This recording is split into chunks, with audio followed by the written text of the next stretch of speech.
Hi, I'm Elizabeth Cooper. I'm the Joyful Heart Foundation's co-chair for the San Francisco Bay Area community.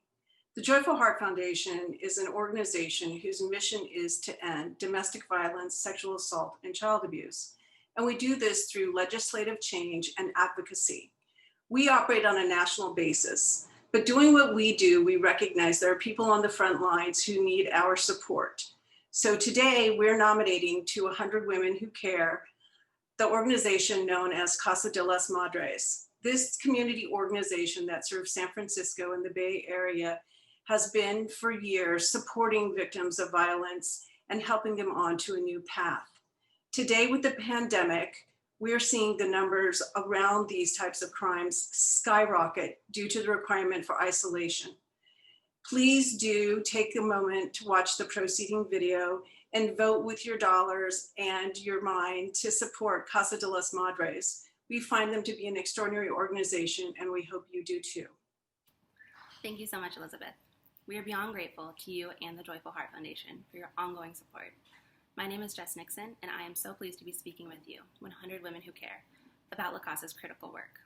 We know that 1 in 3 women will experience domestic violence in their lifetime. In this group of 100 Women Who Care, that's more than 30 people. The California Women's Health Survey also tells us that 20,000 women in San Francisco will experience abuse just this year. I also want to be clear that men experience abuse and women can be abusive. Domestic violence is about power and control, not size or gender, and it occurs in all types of relationships, though women comprise the vast majority of victims. Additionally, whole families are impacted. At La Casa's emergency shelter, at any one time, half of the residents are kids. La Casa serves all individuals impacted by domestic violence. We provide crisis response through 2 24-hour hotlines targeting adults and teens, and a confidentially located emergency shelter. It has 35 beds, which represent over half of what's available for domestic violence survivors in San Francisco. We also run a tech support line, which has seen a 3-fold increase in texts for help during the pandemic.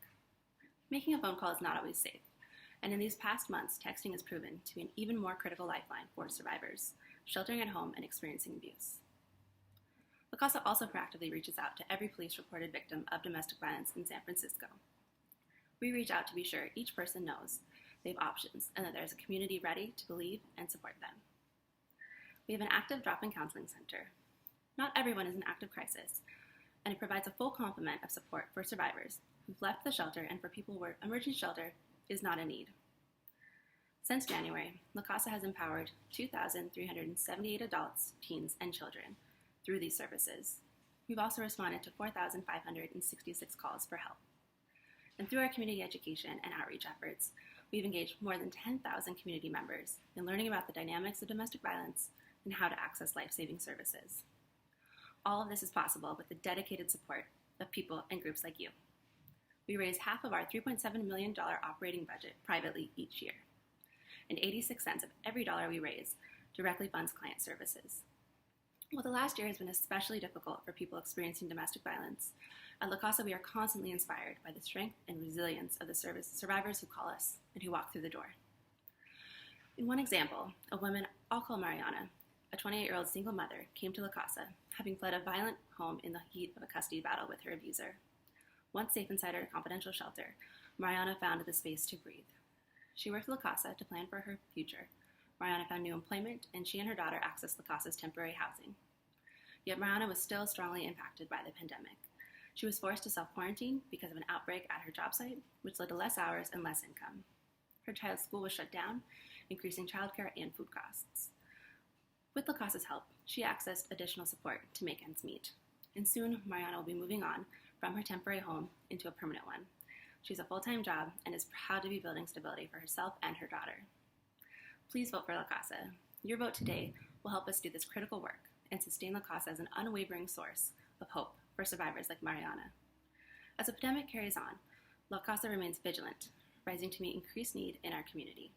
Every $100 you donate equals a full day and night of safety for a woman and her child at La Casa's shelter, complete with 3 warm meals and comprehensive support.